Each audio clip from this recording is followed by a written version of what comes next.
Halo sobat, kembali lagi di channel Juara Donghua. Kali ini kita akan melanjutkan lagi alur cerita Battle Through the Heavens chapter terbaru. Sebelum kita ke alur ceritanya, admin ucapkan terima kasih kepada kawan-kawan yang selalu mendukung channel ini berkembang. Sehat-sehat terus buat kalian semua. Oke, tanpa berlama-lama langsung saja kita ke alurnya.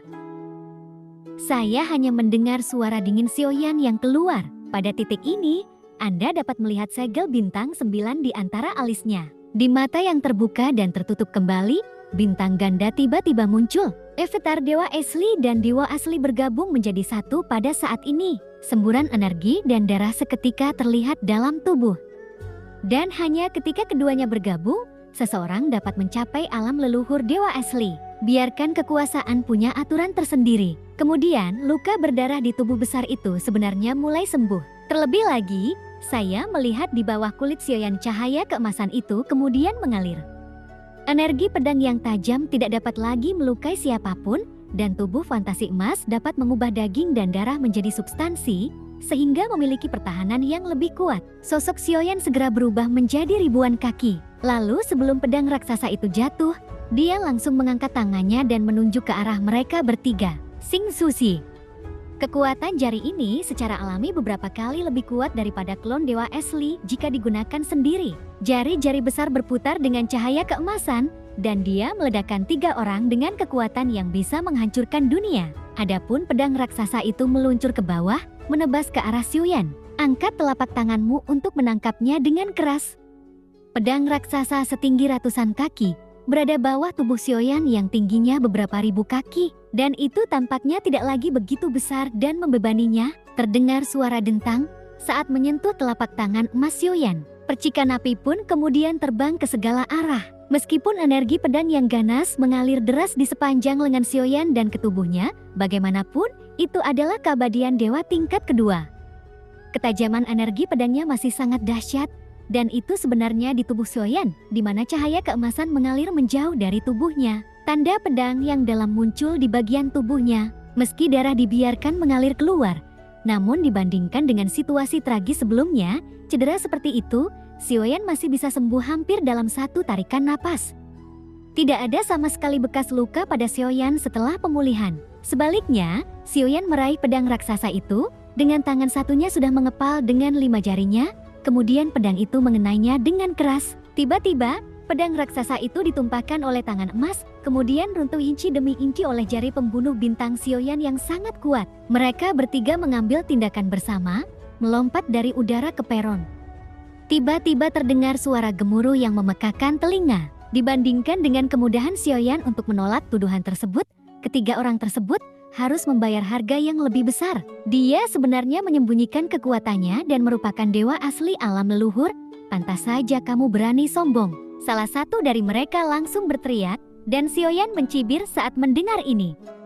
Saya pikir orang-orang ini tidak mempunyai jiwa. Jika mereka memang memiliki jiwa, apapun yang terjadi, kita harus menemukan cara untuk mencari jiwa mereka. Hadapi ejekan ini secara alami, hal itu tidak akan menimbulkan gangguan psikologis apapun pada Sioyan. Bagaimanapun, ini adalah keberadaan yang terjebak dalam waktu. Apa yang mereka katakan tidak masuk akal, sekarang Sioyan hanya ingin menyingkirkan mereka secepatnya. Sedangkan untuk jari pembunuh bintang, ia tidak dalam kondisi terkuatnya. Kekuatan jari Jusing bergantung sepenuhnya pada tubuh fisik Sioyan. Jika kedua orang ini sama-sama abadi dari dewa tingkat kedua, secara logika, dia seharusnya berada pada level yang sama dengan pria jelek itu. Tetapi ketika menghadap saya, Jusing Zi, saya dengan jelas menyadarinya, tampaknya mereka kesulitan menghadapinya. Ini juga adalah merupakan tingkat kedua. Bagaimana kesenjangan kekuatan ini bisa begitu besar? Kecuali kekuatan pria jelek, ia sama sekali bukan level kedua. Jika tidak, setelah saya menerobos alam leluhur dewa asli, saya harus bisa melawannya. Sioyan sedikit mengernyit, memikirkan kembali saat saya pertama kali datang ke dunia kuno keabadian dan iblis. Itu berarti jatuh ke dalam fantasi yang sangat nyata.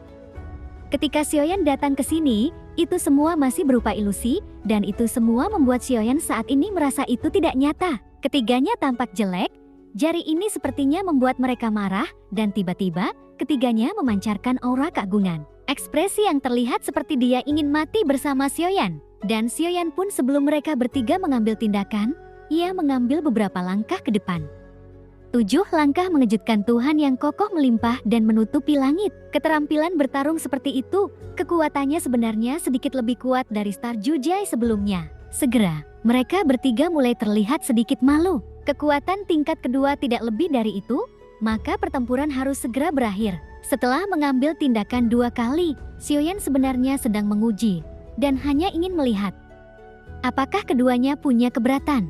Dilihat dari kemampuan bertarungnya, bukannya dia menyembunyikan kekuatannya, tapi yang benar-benar menyembunyikan kekuatannya sebenarnya adalah pria jelek itu, bukan kedua orang ini. JT itu bisa dibuktikan, Xiaoyan sebenarnya memiliki kemampuan bertarung level kedua. Bahkan jika itu juga merupakan keabadian dewa tingkat kedua. Pada tingkat yang sama, faktanya ada 3, 6 atau 9 level, ada yang kuat dan ada yang lemah. Mungkin kedua orang ini berada di level kedua. Ia dianggap lemah, namun pria jelek justru sebaliknya memiliki tingkat kedua dari keberadaan yang sangat kuat. Meskipun tubuh fisik telah mencapai keabadian Tuhan, tetapi masih ada kesenjangan besar dalam bidang dewa ini.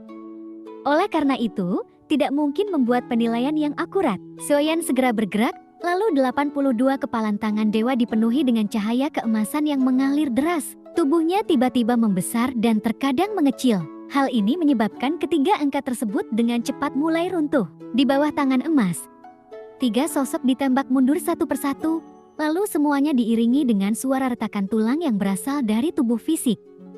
Bagaimana tubuh mereka bisa menahan kekuatan tinju Xiaoyan? Untuk melenyapkan keabadian Tuhan, kita harus memimpin dalam mengalahkan tubuh fisik mereka. Setelah mengonsumsi kekuatan abadi sebanyak mungkin, namun membuatnya hingga kecepatan pemulihan turun tajam.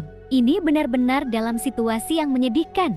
Biarpun ketiganya bergabung, akan sulit bersaing dengan Xiaoyan.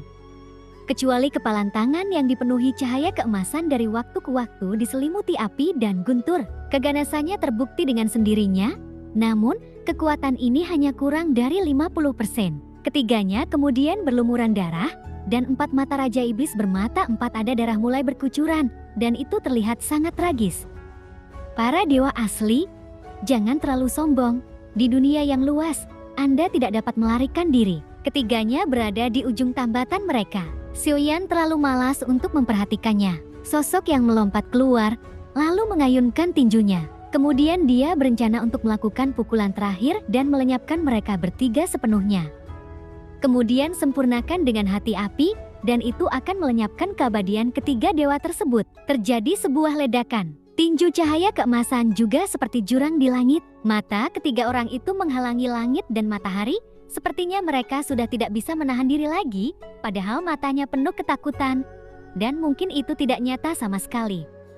Jadi ketika menghadapi kematian, hanya dengan begitu, Anda akan merasa bahwa Anda berbeda dari orang-orang yang benar-benar ada di dunia nyata. Tepat ketika Xiaoyan sedang mengamati ekspresi ketiga orang itu, sebuah tinju kemudian diayunkan yang membuat kejutan secara mendadak. Dampak tak kasat mata melanda.